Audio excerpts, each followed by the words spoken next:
Kapapasok lang po na balita mga kababayan, isa na pong ganap na super typhoon ang bagyong Marce o Yinsing. Pinag-iingat po ng Philippine Atmospheric, Geophysical and Astronomical Services Administration o PAGASA ang mga residente sa northeastern Cagayan dahil nananatiling life-threatening conditions matapos maglandfall ang bagyong Marce sa Santa Ana, Cagayan. Sa kasalukuyan, nasa vicinity po ng Claveria, kagaya ng mata o sentro ng bagyong Marce o Yinsing at isa ng ganap na super typhoon. Taglay nito ang lakas ng hangin na aabot sa 175 kilometers per hour malapit sa gitna at pagbugsong aabot sa 290 kilometers per hour. Kaya po pinag-iingat ang mga residente sa mga nasabing lugar sa posibleng pagbaha o pagguho ng lupa dahil sa makakaranas ng malalakas na pag-ulan. Kumikilos pa rin ang bagyong Marce o Yinsing pa westward o pakaliwa sa bilis na 20 kilometers per hour. Samantala, may namataan na naman po ang PAGASA na cloud cluster sa labas po ng ating bansa o Philippine Area of Responsibility. Posible daw po itong maging bagong banta ng bagyo sa mga susunod na araw ayon po sa Philippine Atmospheric, Geophysical and Astronomical Services Administration. Narito po ang kabuoang weather forecast mula po sa Weather Bureau ng PAGASA. Pakinggan nyo mabuti mga kababayan at huwag kalimutang mag-subscribe. Kasalukuyan pong nasa vicinity ng bayan ng Claveria sa Cagayan ang mata nitong si Typhoon Marce kanina po yung alas 10 ng gabi at meron itong taglay na hangin na 175 kilometers per hour pa rin malapit dun sa kanyang sentro, so halos super typhoon category po ito sa ngayon at may pagbugsunan na hanggang 290 kilometers per hour. Ito'y kumikilos pa rin pa westward or pakaliwa sa bilis na 20 kilometers per hour, so bahagyang bumibilis na po ang pagkilos nito. Base sa ating latest satellite animation, nagdadala pa rin ng masungit na panahon, malalakas na ulan at hangin sa malaking bahagi po ng Northern Luzon at affected din po ng makulimlim na panahon ang malaking bahagi ng Central Luzon. Sa natitirang bahagi ng bansa, meron tayong mga pulo-pulo lamang ng mga pag-ulan or pagkidlat pagkulog na usually po ay nagtatagal lamang ng 2 oras. Patuloy din nating minomonitor ang kumpul ng ulap or cloud clusters sa labas ng Philippine Area of Responsibility sa silangan po ng Luzon. Base sa ating analysis, mababa pa ang tsansa na ito'y maging isang bagyo sa susunod po na 24 oras. Subalit unti-unti itong lumalapit sa ating kalupaan, makikita natin na maaaring pumasok ito ng part maging isang low pressure area sa loob po ng 2 araw at makakaapekto, magdadala ito ng pag-ulan early next week sa ating bansa. Kaya patuloy po natin itong imomonitor. Sa ngayon, nakataas pa rin ang tropical cyclone wind signal number 4 sa maraming lugar. Kabilang na dyan ang northern portion of Cagayan, kabilang na ang bahagi ng Babuyan Islands.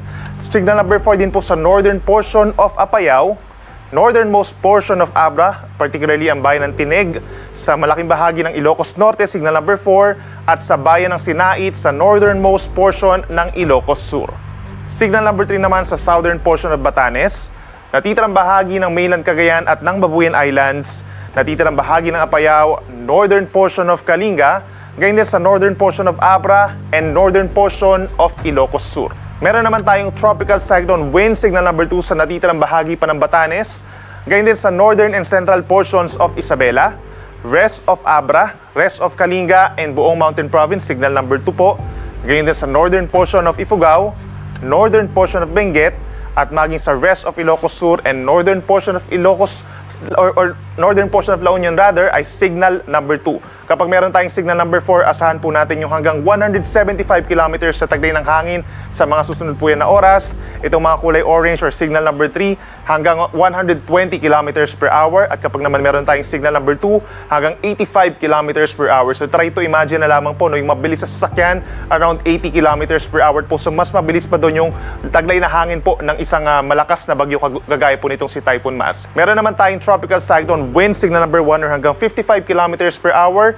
Dito po sa kulay blue, natitirang bahagi ng La Union, ganyan din ang malaking bahagi ng Pangasinan, signal number 1, rest of Ifugao, rest of Benguet, rest of Isabela, ganyan din sa Quirino, Nueva Vizcaya, northern and central portions of Aurora, northern portion of Nueva Ecija, at dito rin po sa mga bayan ng Candelaria and Santa Cruz sa may northern Zambales. Kapag tayo merong tropical cyclone wind signals, automatically po suspended ang sea travel for all types of sea vessels. Asahan din natin yung pinakamalalakas na hangin dito sa may areas ng extreme northern Luzon. Posibleng makasira pa rin ang mga puno at pananim at yung mga may hirang istruktura gaya na lamang po nangyari sa kahoy at pawid, posible rin po na masira, makapagtuklap po ng mga bubong o yung mga corrugated roofs na tinatawag at makatumba rin po ng mga poste at linya ng kuryente. Base po sa pinakahuling track ng Pag-asa, within the next 24 hours ay kikilos pa rin westward or pakaliwa ang bagyo.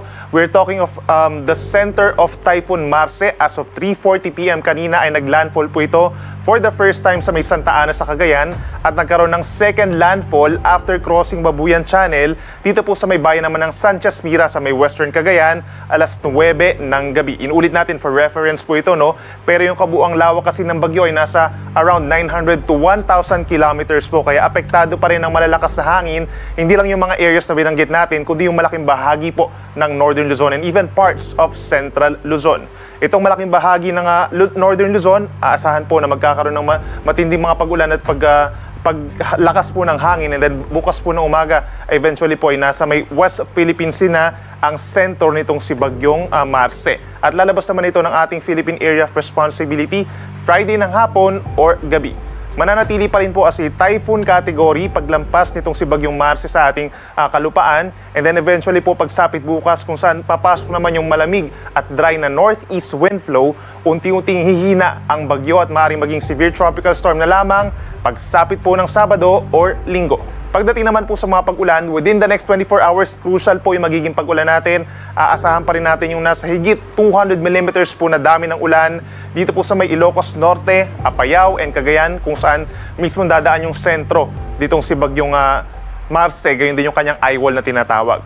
Meron naman tayong heavy to intense rains or 100 to 200 mm sa dami ng ulan within the next 24 hours sa may Abra at sa Ilocos Sur.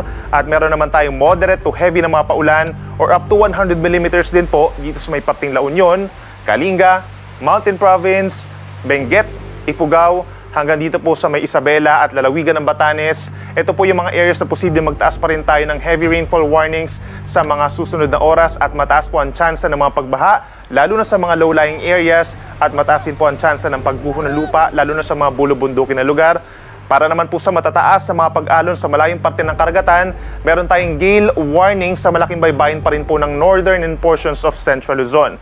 4 to 12 meters po sa karagatan or nasa halos apat na palapag po ng gusaling taas ng mga pag-alon dito po sa mga baybayin ng Batanes, Cagayan, kabilang ng Babuyan Islands, Ilocos Norte at baybayin din po ng Ilocos Sur, habang 3 to 5 meters naman po or halos dalawang palapag ng gusaling mga pag-alon sa baybayin ng Isabela, La Union, Pangasinan at hilagang bahagi po ng Zambales. Kapag meron tayong gale warning, posible na rin po pagbawalan yung maliliit na sasakyang pandagat, pero kapag meron tayong wind signal, inuulit natin, suspended na po ang sea travel for all types of sea vessels. Iyan muna ang ating weather update sa ngayon.